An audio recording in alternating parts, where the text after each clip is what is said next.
So Hugh Safford is a senior vegetation ecologist, or what used to be called, I don't know, maybe they're still called, the regional ecologist for the Forest Service Pacific Southwest region.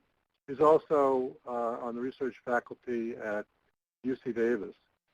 His areas of expertise are community and landscape ecology, fire ecology, and conservation biology. So we've had several run-ins in the past, and I'm really looking forward to this presentation that Hugh and his student Kevin Welch are going to give. So with that, I'll turn it over to you, Hugh, and it's all yours. Fantastic. Thanks a lot, Richard. Yeah, so I think the format here is that Kevin and I will probably just go back and forth in terms of what we'll talk about. Kevin will be running most of the presentation, but I'll probably jump in now and again when there might be something to expand upon. I just wanted to provide everyone a brief overview for the reasons or the background behind the project that we're going to report on. Back in 2007, we had a unique opportunity with the Angora fire to get in immediately after the fire and start a pretty intensive monitoring program. And that next year in 2009, a couple years after the Angora fire, Mike Landrum and I spent some time talking about how it might be really cool to actually get some solid quantitative data out of a lot of these, bigger and badder fires that we had been seeing on the landscape. And of course, as you all know, they've been getting bigger and badder since. Basically, the idea originally was just simply to get an idea of what natural regeneration patterns looked like in landscapes where, in our case, the Forest Service hadn't really done any active management after fire.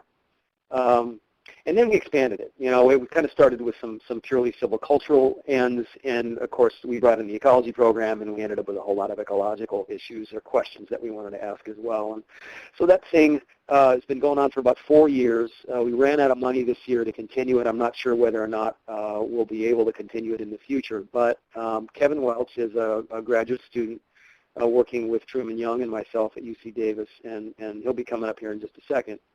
But Kevin took over that project in 2009.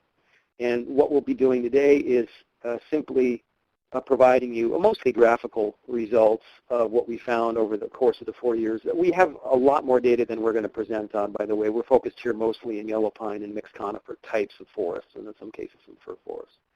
So Kevin, why don't you take over, and then I'll probably end up doing a little bit of narration in the first couple slides, but go ahead. Okay, great. This is Kevin Welch. I'm a PhD student at UC Davis, and as Hugh said, I took over the program a couple of years ago. So we're going to dive into the presentation here. And wildfire on national forest land. We know historically most of these forests have been adapted to frequent low-severity fires. Throughout, this has been, a lot of work has been backed up through that.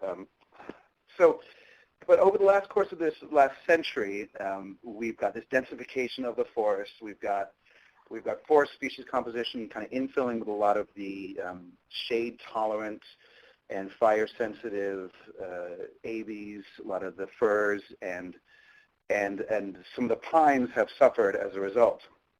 But the fire suppression is thought to have changed this composition and structure by increasing that abundance of the fire-sensitive species and decreasing the fire-resistant and shade-intolerant ponderosa pine and Jeffrey pine. So we've got a lot of fuel loading and the reduction of the fire-resistant species, and selective timber harvest has really left, with this fire suppression, has really left us with these very dense forests that now have a very, the increase in frequency of fire, and a lot of publications have talked about the increase in the frequency and the intensity of the fire. And that really is what we're looking at here, is how is this increased intensity of fire going to affect what's happening. And a lot of the work that's come out of the Forest Service, particularly GTR 220, is talking about low to moderate severity fire as tools for ecological restoration, and how these low to moderate severity fires have typically affected these forests by cutting down the fuels, and preferentially we'll see how some of these species can actually react to the increase in fire severity. So what we're looking at here, the next slide, the climate and fire modeling. Oh, this is what we're looking at, the first column to the left here, the current projections. So we have these six different forest types, 7 different forest types. And what you'll see here is that you have 3 climate projections to the right. And overall, the evergreen forests are, in all 3 of the projections, they're projected to decline.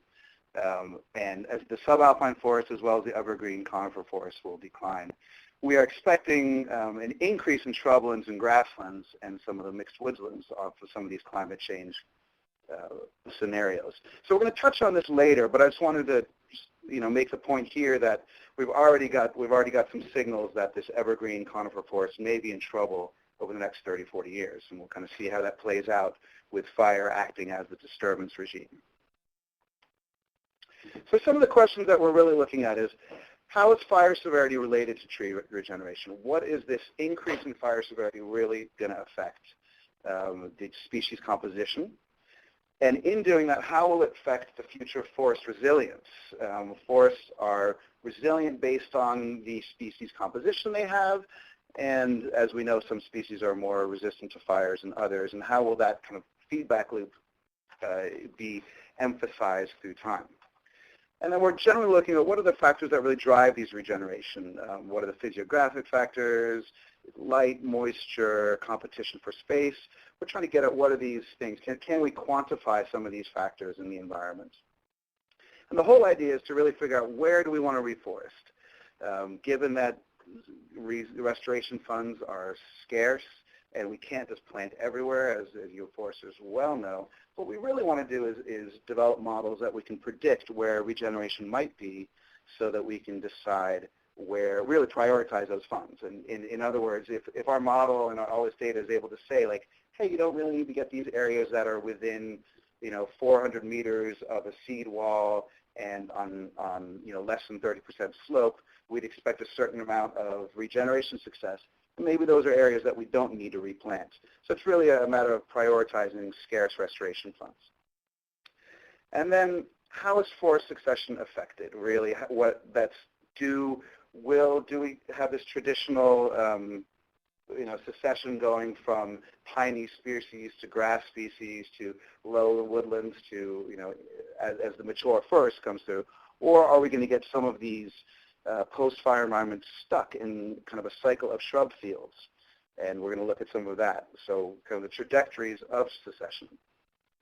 And then have these, and along with that, how do these species and life forms, how do they differ in their response? Do conifers respond differently than hardwoods? Are there different strategies for fire? We'll get into a little bit of the seeding versus sprouting and numerically how that might affect the species balance in the post-fire environment. So those are kind of the general questions we're looking at. Again, we're making this shift from low severity, less frequent fires to higher severity, more frequent, and what are the effects of that on the future of our forests?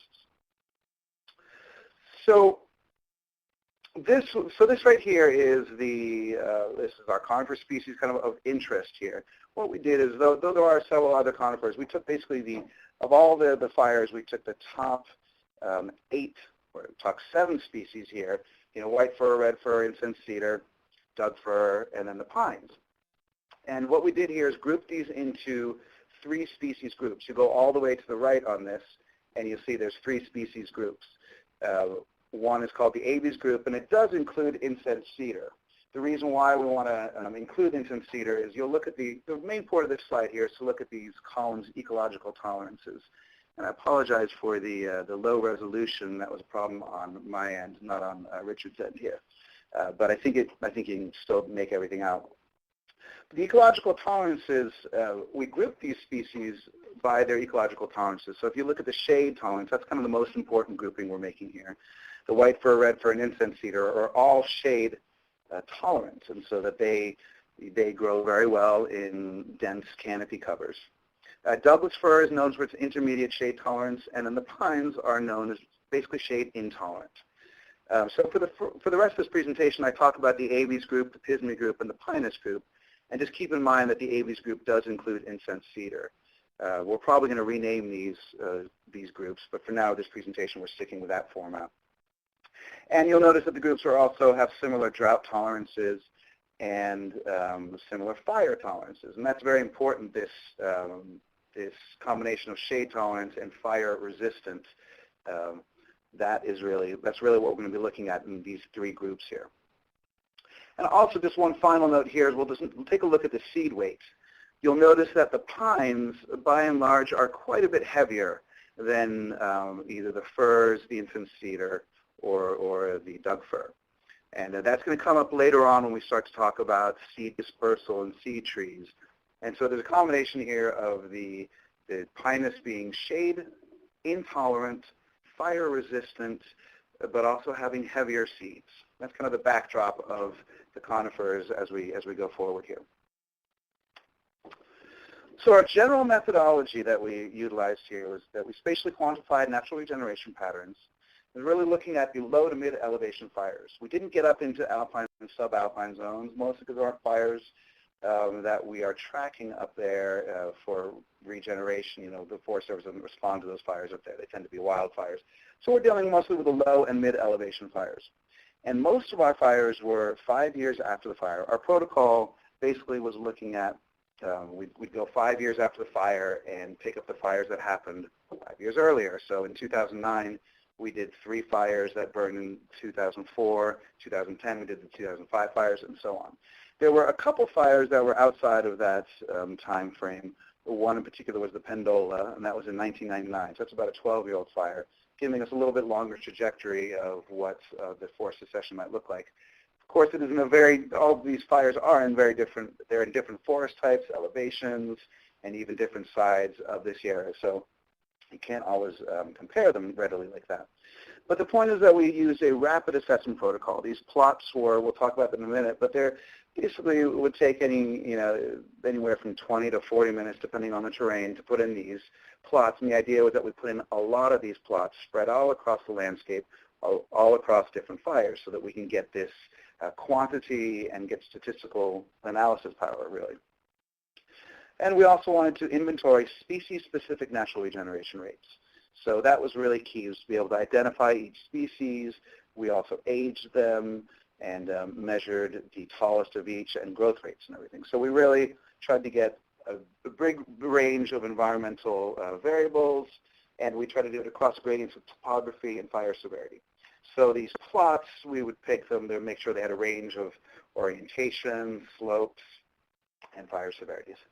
We did pull out all areas that the planting had been done so that we could, we were not obviously going and looking. We're looking strictly at natural regeneration here.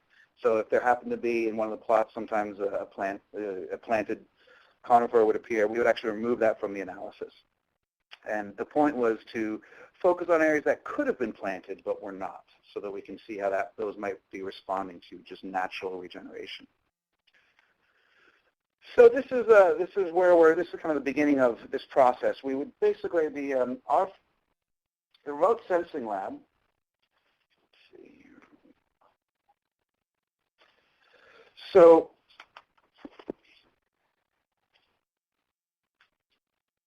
large fires here, and anything that's over 1,000 acres are automatically assessed for fire severity by the remote sensing lab. And that's based on the relative difference normalized burn ratio, the RDNBR, based off the methodology of Miller and Thode. And basically comparing pre- and post-fire Landsat imagery and looking at basal area mortality. And they're classified by the remote sensing lab into 7 categories. You'll see those 7 categories here based on basal area mortality. And so that's how this fire severity assessment map is made. And you'll see all the red areas, of course, are all the high severity areas. And initially, in the first few years of the program, we really focused our efforts on everything in the high severity areas, between 50% basal area mortality and above. And then in the last few years, we also filled in a lot of the lower severity so that we could get that broad range of how these species, particular species, might be responding to low severity, moderate severity, and high severity fires. And so in doing so, we took the severity mapping and then matched it up with several other criteria. One of the other criteria was land that was defined as treatable, and treatable are that's owned by USFS, and treatable being that they're not in like a wilderness status, so that we actually could go in there and plant. Then we also look at land suitability, whether it's in the wilderness, general forest. The vegetation type is also a very important criteria. We try to put these all in mixed conifer hardwood forests so that we really look at the issues between conifers and hardwoods and how the low to mid elevation forest really might be changing with this increase in fire severity. So based on those things, we put together slope, vegetation type, fire severity, and treatable land, and come up with a set of points that would be laid out over on a 200-meter grid. And it essentially looks like this here.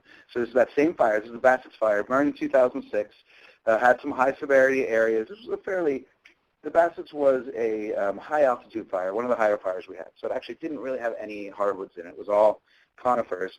But you'll see we had these 200-meter points laid out, and we would choose the ones that would fit these criteria. You'll also notice that we have a 400-meter band of points going on the outside of the fire perimeter. And that is so that we can establish controls, and so that we can establish controls that are close to the fire, but not within the fire. 400 meters was, we deemed a distance that maybe edge effects wouldn't have such a big effect on that. And we could basically get a sampling of control points that would have different orientation, different slopes, so that we can control for those things in our analysis. So to the right here of this picture on the Bassett's fire, you'll see that we have these 5 severity classes. And you may wonder why 5 and not 7, and I'll get to that in a minute. Fire severity, we have several different measures of fire severity assessments, and I just want to point that out. But we did put plots in these different, the total number of plots in all these different fire severity classes. So we're going to move on now. Let's see. Okay, so looks like I'm going to need to speed it up here a little bit. So regeneration plots, basically we covered ground cover of all life forms, woody species, saplings, things to notice the distance to nearest living tree, and we also did snag density in 200 square meters around as a plotless spatial estimate, and that was so that we could give some wildlife information to the foresters. And then we also assessed fire severity. This is a very important graphic here, and I will go over this real quick. So on the left side of this graphic, fire severity classes 1 through 5, those were our visual assessments. That's how we decided when we got to the plot. As you know, Landsat images are 30-meter pixels, and so we want to make sure that we have actually a closer, our plots are only 4.37 meters radius, so we want to make sure that we have a closer, more realistic fire severity assessment. And what you look over here on the right is these 4 unburned, low, moderate, and high fire severity class labels. That's really what we're going to be focusing on and how those are crosswalked into this. So I'm just going to move on from there. These are some of the fires that we did. These are 14 of the fires that are going to be part of this next analysis here. And you'll see that it's a wide range of fires in 11 different national forests. And here are some of the smaller fires on the bottom that we also did that are not in this data set. Some of them are done later, and some of them are going to be in other data sets. So, and this is just a quick graphic on what it looks like. We're looking here at pinus seedlings, and then ABs, and see a little pointer here. Here we have the quercus. You'll see a lot of resprouting. Under the hardwood resprouts, you'll see what you're seeing there is a resprouting hardwood, which is very important. As you know, a lot of these hardwoods here are top-killed, and the root crown actually does survive, and they resprout from that. We'll get into that in a little bit. This here, this is conifer regeneration by fire. So of those 14 fires, the mean values are in, not in parentheses. They're on the top row, and the median values are in parentheses. And what you really want to note here is that a lot of these, there's no regeneration in the bottom 5. The top 5 fires, there's 0 regeneration, 0 values median here. And then a lot of the high regeneration in the Ralston, Bassett's, Showers, and Sims fire, the bottom 4 fires, a lot of that is being driven by firs, ABs, and Tismi. But you'll see that the mean values are very high, but the median values are very low throughout all the fires, indicating that we have high spatial variability and that some areas might be very well stocked, but overall the landscape is quite understocked. And there's not, the median values are showing us that it's not really what we need to see for stocking. Our goals here, this is our Region 5 species stocking goals, and generally you'll see it's between 150 is a minimum and 200 is the maximum. So that is if generally talking about planting trees, if everything was uniformly distributed across the landscape. We're not talking about natural regeneration here. That is if a forester goes in and plants, and that's what you expect to see as the minimum all over. What is more realistic stocking rate is when we talk about these figures coming out of Reynolds et al. In 1953. And that's where density does not equal stocking rate because of that high spatial variability. And you get some years where you have dry years, you have high mortality. So what we really want to see across the landscape in a wildland setting with natural regeneration would be more of these figures at the bottom of this page here. More in the medium stocking being 320 trees per acre to 1459. And if we're using these for wildland fire, you'll see that most of our fires, in fact, are understocked and in great need. So this is Hugh, and I just want to make clear that those data are from the Pacific Northwest, and they're just about the only thing really available that kind of gets at the difference between, what we would call actual stocking, which is more based on sort of really a median value across a landscape versus density, which, the mean values, the problem with those is they get really driven up by those few plots that have really, really high density of seedlings. Anyway, the point there is simply just to note that the means are not all that low on the fires, and that might lead you to think that you've got really high seedling densities across the landscapes, but you don't. Usually those are driven by 10 or 15% of the plots.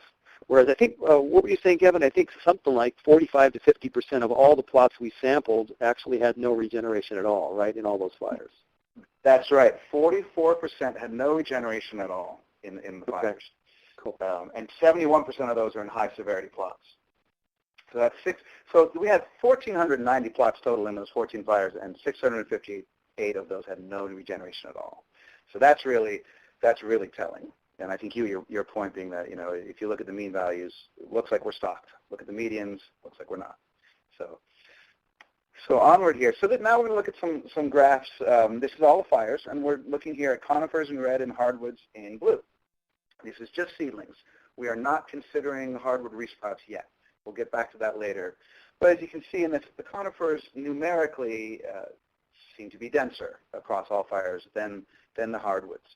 Now we'll look later on at the forest types, and a lot of these are not in hardwood forest types. A lot of these are in conifer forest types, mixed conifer.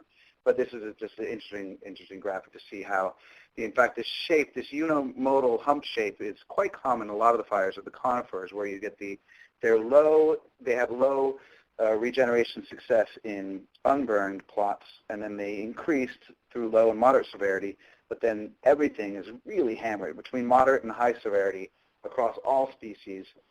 All regeneration densities are decline quite a bit, and we think that is due to we'll see, lack of seed source, high dry, extreme microclimate sites, and things like that. So, we're just going to make a quick point about forest type. We did put all these into different, based off the California Cal-Veg forest types, and then crosswalked into 5 very broad, but kind of helpful for us forest types here. This is based off of the pre-Euro-American settlement fire regimes in a great paper by Van Water and Safford. And what that looks like here is when regeneration by the forest type, you'll see some of the same pattern with the conifers peaking up in the low to moderate severity again. It is numerically outnumbering the hardwoods in most of the forest types, except of course for the hardwood forest type. Not a big surprise. The fir forest type is above the elevational range of the hardwoods. But you'll see that the fir is very similar shape to the moist mixed conifer, and that's because you do have actually a white fir is between both of those. And so they share a lot of the same species, fir being a little higher elevation.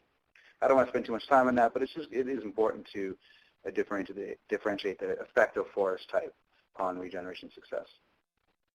So here we have, if you look at the right, the legend talks about these groups, ABs groups, Pismi group, and Pinus groups. And those are the shade-tolerant ABs, the intermediate Pismi, and the shade-intolerant Pinus. And what you'll see here is that this is essentially tracking their natural regeneration patterns are tracking their ecological tolerances and the kind of life history. So you've got the ABs group, it does extremely well in unburned forests, shade-tolerant, what we'd expect. But then as it becomes, as more light and live overhead canopy, it does decrease from unchanged all the way to high. It goes about 58% in unchanged down to a couple percent in high severity fires. So we see this massive decrease of canopy cover, which you'd expect as fire severity increases.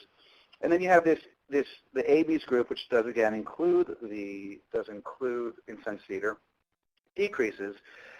And then what's interesting here is that the Pinus and the Pismi groups, they actually track very similar trajectories. The Pinus group, you'll see it does very poorly in unchanged. And we've known that for years, that ponderosa pine and those pines are very hard to get started in a full canopy cover. They really don't like shade.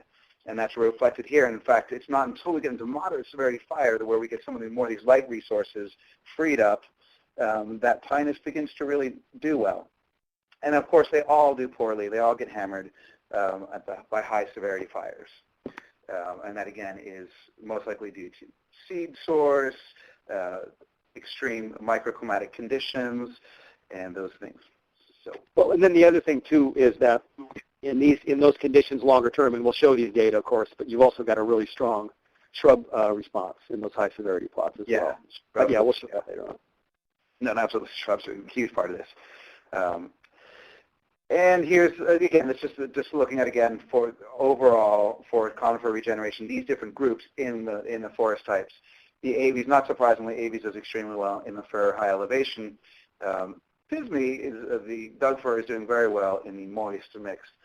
In general, the Pinus species, as we know, are not doing so well in any of the forest types. Yellow pines, the forest types where a lot of emphasis has been placed. The Pinus are doing fairly well comparatively to the other species groups in that, but in general, regeneration is very low in yellow pines, and most likely it's drier sites. So this is just I took the error bars off of this just so we could see this, but these are the conifers, and you'll see here on the left side the Doug fir, the incense cedar, and white fir are all doing very well in the unchanged, the unburned forest. The shade tolerant and fire sensitive species, western incense cedar and white fir, are declining quite rapidly as a rise in fire severity. And it's only it's the Pinus, the ponderosa, and the Doug fir that are tracking similarly again and doing well in low to moderate severity fires. I'd like to point out again that this Doug fir, the Pismi, is really driven by a few fires that have just really high numbers. So it's a little bit misleading that Pismi is the winner across all landscapes. It really needs to be split up by fires, by forest types to get that level of detail, but it's just too much information for a simple slide here. But we can parse it out like that. These are just really quickly some graphics about some of the things that, this is from the Pendola fire, and this is looking at conifer regeneration percent stocking. This is a little bit misleading, and I put this in here just so I can show kind of our process here. This is based off of the regeneration plots and stocking densities, and so we're taking that one plot that is a sample for a 10-acre sample, or 2.5 hectare. And so that's what these squares represent. We're taking that seedling density in the plot center and expanding it to the squares. What it doesn't, so it's not really an accurate, it's certainly not good enough to certify for natural regeneration. So what we've done in the last year or two, rather than just having these one point in the middle of these, we've actually gone ahead and as you walk from plot to plot, we've done a 2-meter transect on either side. So a 4-meter transect as we're walking the 200-meter distance from plot to plot. And in doing so, we're covering a lot more area and trying to get a sense of what the landscape really looks like at a kind of natural regeneration stocking level. This graphic is just shows you how each of those plots could be divvied out, where you have the forest type, you have the fire severity, and then the amount of pineness and white fir, the kind of relative ratio of each. So I won't spend any more time on that, other than to say that. Go ahead, Hugh. Yeah, I was just going to say, just one thing to note is that we originally, the idea behind this work, I think the most simplistic idea behind it was to try to certify natural regeneration such that the districts could claim credit for that, obviously, so we could see where it was happening and what was driving that. But it was made clear to us by Joe and some other folks that really the plots that we'd originally set up don't sample enough of the landscape to meet Forest Service guidance. I think the minimum sampling effort, it has to be about 1% of the landscape. And so what we did was we worked out a process by which we added sufficient transect space between plots that we were sampling, about 1.5% of each of those squares to meet Forest Service guidance. So we've only actually done this on a couple of fires. It doesn't add a whole lot of work really in the field, although it does slow us down a bit. But in terms of processing those data, that's sort of another ancillary thing to get finished. And so, currently we're still in the process of trying to make that a little bit more of a regular routine for when we go out. Right, and I think we'd like to have a kind of a package of products that comes out of each fire to give to each forest district. It takes a little while to generate this, but that's kind of what this is getting at. And with a natural, if we can kind of come to a natural regeneration protocol, that would be really great. So then we're going to kind of step back from the conifers for a minute and look at what are the factors that influence and drive this regeneration?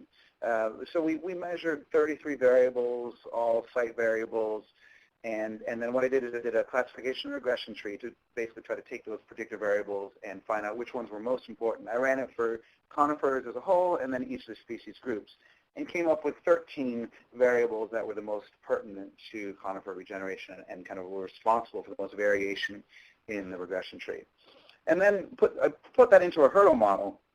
And I went with a hurdle model because the big problem statistically with all of this is that you really need to deal with zero inflated data.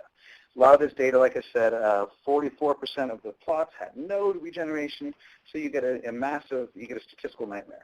Hurdle model deals with this by splitting it up into two components. One of them is that you can and it mirrors the two ecological processes. One is the seedling arrives at the site, and that's by a binomial presence-absence model, and another one's for the count model, where you have, if the seedling is already there, then how do we model that?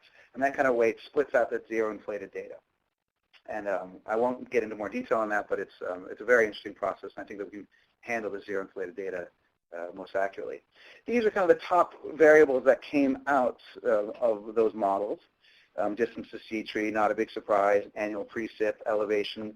Here the abs aspect is the aspect, but it's 180 degrees minus the aspect and the absolute value of that, so you get a sense of northness. I also put eastness, kind of a measure of east, and I did a topographic index variable combining slope, but none of those came out as being statistically significant. And then, of course, these other ones here. Shrub cover was very important, as was shrub height, and we'll look at those a little bit later. So we're looking first at the distance to seed tree. And what you want to notice here is that there basically is not a big difference between unburned and moderate severity fires, slight difference, but in terms of dispersal distance, I don't think that the mean of those means in the moderate severity fires is going to be that much different than the unburned. We get a massive difference between the moderate and high severity, as you can see. And basically the mean distance to potential pine seed, that's about 52 meters. Doug fir is about 45 meters, and aves is 38. So what's interesting about that is that you'll remember that the pine seeds are also the heaviest, and the av seeds are the lightest. So we kind of have some confounding effects here with the furthest distance to travel for pines, as well as heavier seeds. Now, right, and that's just simply due, I was just going to say, Kevin, that's probably just simply due to the fact that there's so much more ABs out there. You've just got basically a statistical rule going on there, the fact that ABs is so much more common in the current forest, that just the simple statistical probability of having one of those guys closer is just going to be higher. But I wanted to note that, I don't know, I'm not sure if we have the right error bars in there, because I would think they'd be much bigger than that. But some of the fires that we analyzed have huge distances. And the Angora is an example, but of course something like the rim fire, where we've got patch sizes of stand replacing fire that we haven't actually seen in fires before. And there are places out there where it's kilometers, between anywhere we would have a plot and the nearest living tree. Right. But, and I should add that anytime we didn't have a seed tree, we put in a distance of 200 meters. And that was not put in this graph because you couldn't tell the species of it, whether it was Abies, Pisnes, or Pinus. So everything would be slightly inflated with that in there. But I did not put it in the graph because there's no way to put it in any species. It would be unknown species. But what's more to the point of this seed tree, distance of seed tree, is the distance of high severity patches. Like Hugh said, this is a picture of the Angora fire, and you can see this contiguous high severity area is really going to have a huge impact on whether seed propagules are arriving to the source. And I believe the mean seed tree distance here was at 140 meters. So this is a really important point here, is that we're not just looking at severity in the immediate surrounding, but the contiguous patch of high severity is really going to have an effect. And we'll talk about that a little bit at the end, because I think that's one of the areas that we do want to explore in the future. Cover estimates. This is very important, and I'm going to speed up a little bit here, but essentially you'll just notice that litter decreases, bare rock is increasing a little bit. The kind of take-home message here, the forbs and grasses are slightly increasing, but the real increase is in shrubs. And shrubs is in green here. Let's see if I pointers here. This is shrubs here. So you'll see that it's increasing like that. And that's really the only one that is significantly increasing. Most of the other things are tracking down, which you'd expect, like live overhead canopy. You'd expect a significant fall there, and as well as, of course, a lot of the other ones are just kind of staying steady along the bottom here. So then when we look just at shrubs, we'll see that the red, of course, is ceanothus, something that I think foresters by and large are very aware of. That ceanothus is the bane of any post-fire environment. And I can tell you that, having hiked miles and miles through ceanothus and Digeramus, pleasant stuff, but it's doing very, very well in the high severity fires, and that is, and we're going to look at that, how that impacts these pine seedlings and AB seedlings. So here when we regress, if you look over on the right, you'll see all the shrub cover and conifer seedling densities, and you definitely see an effect in each individual fire as well as across the fires. The graphic on the left is the Fred's fire, and you can see that one tracks it very well. A similar kind of relationship between the increase in shrub cover and the conifer seedling density. Incidentally, there was definitely a stronger effect on the shade intolerant species, the pines, than the avies and the incense cedar. And that's going to be very important, because those species then, again, this kind of sets up that feedback loop where the shrubs come up in high severity fire, and it's the shade tolerant species that are able to grow well under that shrub cover and eventually overtop it and do well. Now I'm going to go back to revisit this natural regeneration of all fires. The reason why we're looking at this again is to so we're going to leave the conifers for a minute and talk about the relationship between conifers and oaks, and hardwoods in particular. So here you could look at this, you'd say, like, well, numerically this is just seedlings and saplings. We'd say, okay, conifers are doing pretty well on average across the landscape. But we can't forget about hardwood resprouts. So that's a very, very important aspect of a post-fire environment, where these resprouts have the opportunity to take advantage of that immediate light resource, the resources of space, light, and water, and they're able to, though their numbers may be very low initially, through time they might have a bigger impact.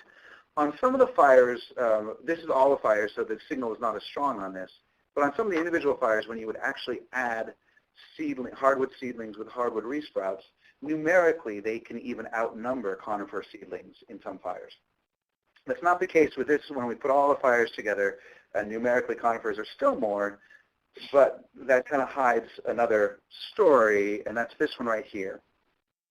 So the green line on top is the hardwood resprouts, and we're measuring the heights of vegetation. And so this is just a way of kind of measuring light competition, and as a snapshot in those first 5 years after a fire, what life forms are really able to utilize the energy and space quickly and give it that kind of those priority effects. And given this graphic, you can see that the conifers and hardwoods They have their story where conifers, are low in the low severity fires, and then they increase. Shrubs rise, as we saw in the last graphic, but considerably taller than all of them are these hardwood resprouts. So that gives that hardwood resprouts the advantage, and how is that really going to play out through time is really going to be interesting.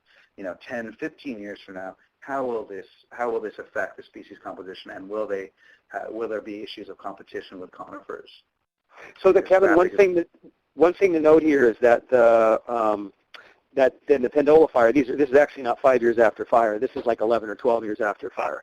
So just so people don't think we're getting 12-foot high hardwood sprouts, right. 5 and 7 foot high ceanothus on sites in just 5 years. This had been a while, but I think this is a fantastic graphic. We have these data for all of the fires. Obviously, the graphic's a little bit messier when we throw them all together, but yeah, I mean, this just makes the point so cleanly there, is as you kind of end up 2, 3, 4 years out plus after fire, you just get this really, really strong shrub and hardwood response in the higher severity areas. Yeah, and I should note why there might be some questions why there's resprouting in these low severity fires. As you said, this was the Pendola fire. We chose this graphic for its kind of clarity of the message we're trying to communicate. But tan oaks have been known, normally you wouldn't see resprouting in the low severity fires, but tan oaks have known to resprout very easily in low severity fires. And I think that's what's going on here in the Pendola fire, because there's a huge amount of tan oak at that very low elevation, about 2,000 feet. Okay, and it's just a kind of furthering that point. Growth rates here, hardwood resprouts, this is again from the Pendola, but the growth rates are consistently higher throughout most of the fire severities with the hardwoods and hardwood resprouts. So then we're going to talk a little bit just about what this really means in the future. Climate change and this recruitment and resilience. We've touched a bit on this, but this whole idea of these feedback loops where dense forests lead to high severity fires, and it's shade tolerant. And are we going to end up with less resilient forests? Are we going to end up with shrub fields that through the long term they may be arrested in shrub fields for 10, 15, 20 years, and then the shade tolerant species can overtop them with the access to light? So we might get those, so there might be an arrested development, might be delayed the succession, but really either way we're talking about less resilient forests. Even if the shrub component doesn't come in so strong, we are still seeing more densification of these shade tolerant but fire sensitive forests. And so that's kind of a big message here, is what is this happening? And then kind of bottom of the slide, then how does that affect? So that's how climate change and recruitment affect resilience in conifers, but then there's this story of climate change in hardwoods. And we know that climate change models are expected that hardwoods are going to make an upslope expansion throughout. And I think the next slide tells a lot of this story. I'll explain this one, Kevin. Great. So I just popped this one in at the last minute because it's kind of cool.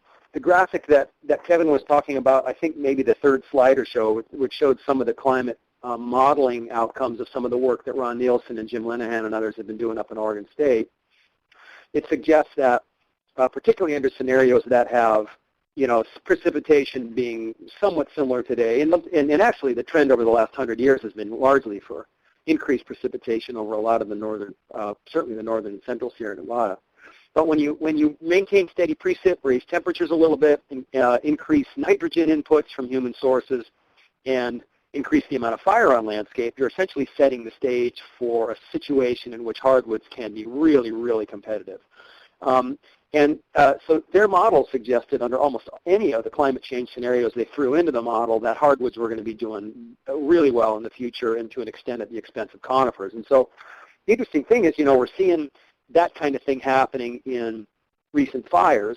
That's obviously not long-term. That's 5 to 10 years after fire, and we need to track this longer. But I just wanted to note that if you take the Forest Service mapping that was done of the Sierra Nevada in the 1930s, and you compare it with the Forest Service mapping that's being done currently of the Sierra Nevada, and then you organize a crosswalk, and in this case we're using the California Wildlife Habitat Relations types, what you can see is a really big expansion in the amount of that purple stuff in there, which is MCH and MHW, which is mixed conifer hardwood and the mixed hardwoods. And so the interesting thing is these modeling projections were done completely independently of this actual empirical data from the Forest Service. And you see not only in this mapping, but you see in comparing the plot data sets from the 1930s versus today, that in the montane systems, there's been a really strong increase in the density of a lot of the hardwoods. And that's really specifically in canyon live oak, in tan oak, to an extent in interior live oak in some systems, and in some places black oak as well. And so anyway, we thought it would be kind of cool to throw this in there because it validates those model outcomes and it helps us understand the kinds of patterns that we're actually seeing in these fires. I mean, not only are these predicted theoretically based on, physiological principles, ecological principles, but we're actually seeing this happening on the landscape in a broad sense. Great. Hugh, you want to talk about this next one too? Yeah, I have to. So again, one of the things that, the work we're talking about is really largely an inventory project, right? We got out on forests. We had time and money to do a one-time snapshot of what was going on, a certain amount of years after a given fire had occurred. But there's a lot to be said for finding the resources to track these sites, or at least a subset of these sites over time. And so we've been really lucky. In the Angora fire, for example, we've been able to do that every year. In the Fred's fire on the El Dorado, we've got, I think, 2 or 3 years that we've been able to go in. A couple other fires in the Lake Tahoe Basin we've revisited now as well.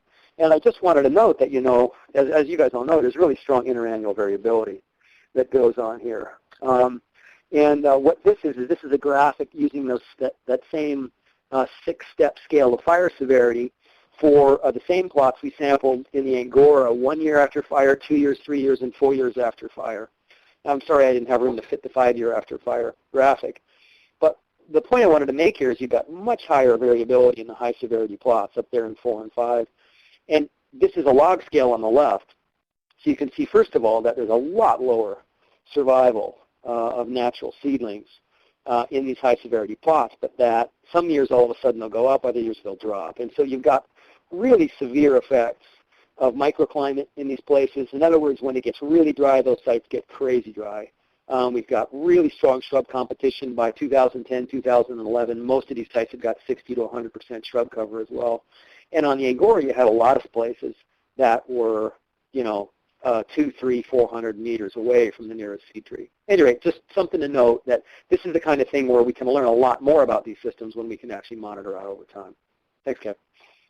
Great. So we're going to kind of wrap it up here with some conclusions.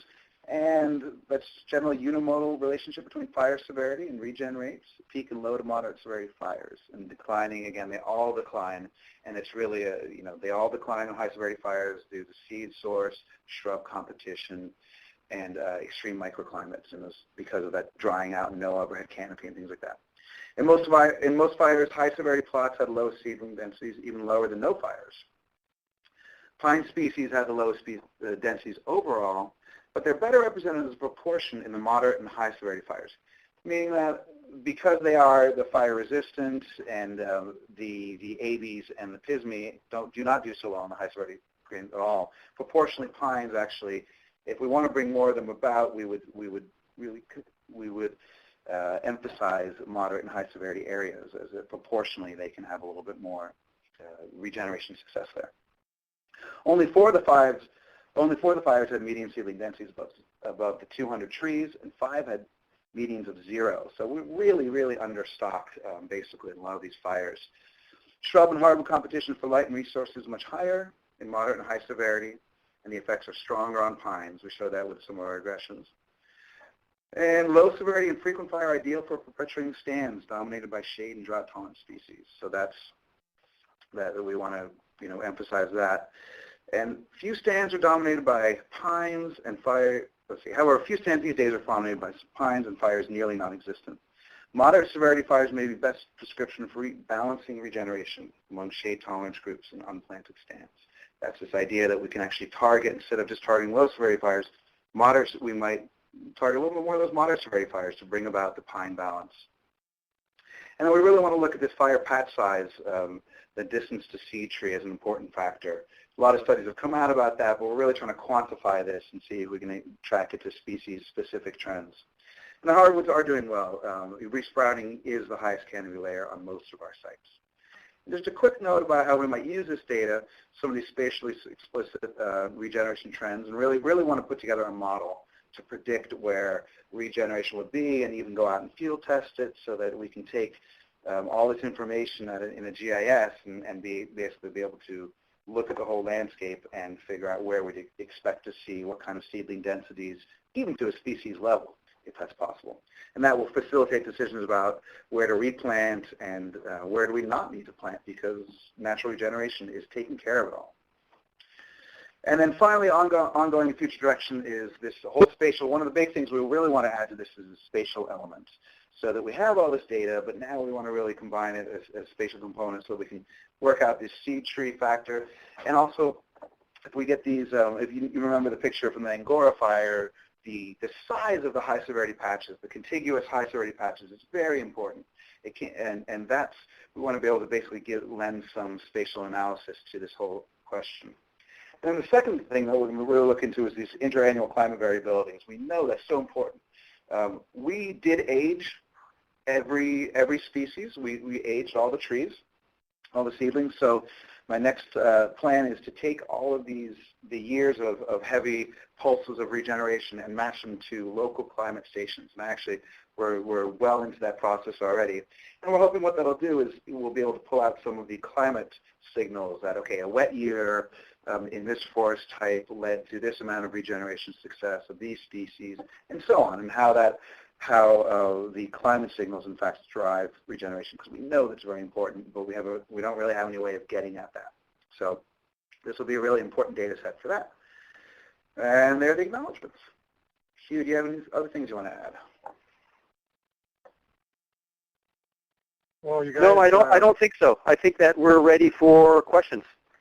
Yeah, it's Richard again, and so we do have a couple of questions here, and the first one's from Mark, but I think Mark's questions, I think he's already answered on his question. When we were talking about almost 1,500 trees per acre, we're talking about seedlings. I think you might have been thinking in terms of trees. Well, let me actually answer that, though, because it is a good point, and it's a little bit confusing. And that is, the whole concept of stocking actually is confusing to a lot of people who don't work in forestry, because I think you see this all the time in papers written by people who don't have a forestry background. They're always talking about just seedling densities and how, his seedling densities are this, so what are people worried about? And, of course, the stocking concept includes a spatial component as well, right? The idea being that you've got some sort of minimum number of trees, successfully regenerating trees that you'd like to have on any given acre of land. And this is why we decided to throw the median values in there real quick so people get a better idea for the really high variability. And I think all that Reynolds et al. Paper is suggesting in the 50s is what they did is they went out and they looked at seedling density across large landscapes like we've done. They looked at the really high variability there, and they just generated some quick, almost rule of thumb models that said, hey, in order for you to be sort of somewhat guaranteed of having at least, make up a number, 200 surviving seedlings on most of that landscape, you've got to be shooting for like 1,300 or 1,400 as a mean across that landscape, because that accounts for the variability across space, and it also can account for some of the mortality that you'll see. And then, the second part of that point is, remember, we're just talking about seedling densities soon after fire. We're not talking about actual, living mature trees on a site. I think all of us know now from all of the reconstruction studies that have been done all over the Sierra Nevada for the last 2 decades that certainly pre-settlement fires had very low densities of mature trees. You're talking in the low dozens, per acre or per hectare. I mean, we wouldn't even recognize Sierra Nevada forests at that time right now. Oh, yeah, so Rich Walker's got a question here about, which is kind of interesting one to me.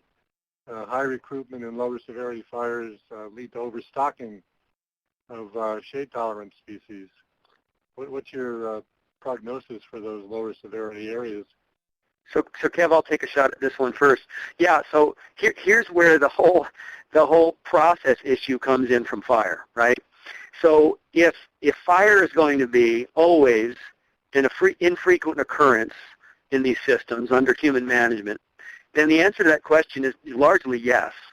Because what you do, and in fact this is the lesson of the prescribed fire program in Yosemite National Park, is in the wildland fire use program, is they've done a wonderful job of reincorporating fire into the forest, and they have been able to change structure, they've been able to reduce fuels and do all sorts of other things. But the forest canopy is still full largely of shade-tolerant species, and that's a vestige of, well, outside of the park, of the cherry picking of all the pines, but not within it. But then it's also a vestige of just simply fire suppression for the 6 or 7 decades it was practiced in the park. And so most of your seed source are the shade-tolerant species. And when you get low-severity fire into a very dense stand, it doesn't really clear it out all that much, right? So what you do is you produce a nice seed bed for a whole lot of white fir and incense cedar. The only way to solve that problem is a really long-term commitment to fire. If you're only talking about fire happening once and then we're going to forget about it for the rest of the time, then indeed you are going to have an explosion of shade-tolerant species on that site, and that's exactly what Kevin's work is showing from these fire areas. You have to make a commitment to managing these systems with fire over the long term. Remember that most of these forests we're seeing fire every 7 to, say, 15 years, low to moderate severity, typically with some high severity patches. That's a lot of fire. And that requires a big commitment of time and energy and resources. I'm not sure whether we're there, but it is a catch-22 in the patterns that we see. Yeah, we have another question here, but it's noon, and I think we should probably stop at this point, and we can queue these questions, and then we'll forward them on to you, Hugh, and Kevin. If there's more questions that you guys want to ask, type them into the chat box. We'll capture them, and we'll forward them to you guys in an email, and then we'll post the answers. Are you guys willing to answer these post-mortem? Yes, absolutely. And Absolutely. we would answer them to, how does that work exactly, Richard? We send the answers to you, and then you post them, or how does that work? You send them to me, and then we'll post them on the website so people can get. And we'll actually, if people give their email addresses, we can actually respond to them directly too. I think we even have most of the email address. So with that, I think we better button up this one. And thanks so much, Hugh and Kevin. And it's been a pleasure working with you. Thank you very much. Thanks for all your work. Appreciate it. Okay. So, Mike, do you want to bring my presentation on? So, now you get to hear me, folks. So, I don't think I really need to introduce myself, but I will say that I've spent many, many years working for Cooperative Extension, now working for NorCal SAF, and I started out nominally as a extension forestry specialist, but really most of when I work has been in more of the area of environmental forestry, I guess you would say, and most lately really getting into the area of oak woodland. So I want to acknowledge the many, many people that have participated in my work over the last decade or so and have contributed to this presentation. All of these people have provided moral and financial assistance, technical assistance, and I've even grabbed a few photos from some people. So and when you guys download my presentation, you guys can look at these and ponder who these people are. But I really want to thank all of these folks for helping me out over the years. So what's the background on all this? Well, all these listed things on the left there are the things that I've done over the last really almost 15 years, mainly in the Middle Sierra, and starting out with a study that Susie Coker and I did in 2001, where we looked at the effects of county land use management practices on oak woodland in Madera, El Dorado, and Placer County. At that point, I met Lauren Clark from Placer County, and that began a long-term relationship.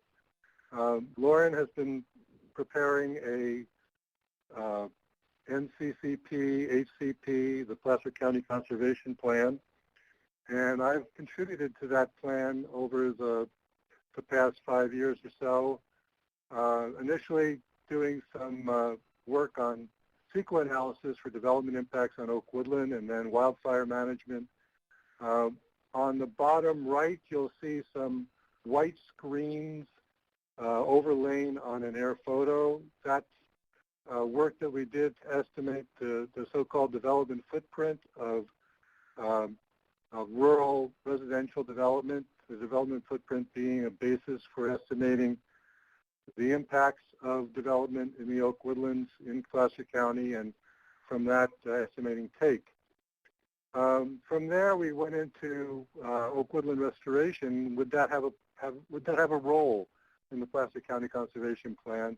And then most recently, I've been part of a committee looking at ways to prioritize oak restoration in Placer County.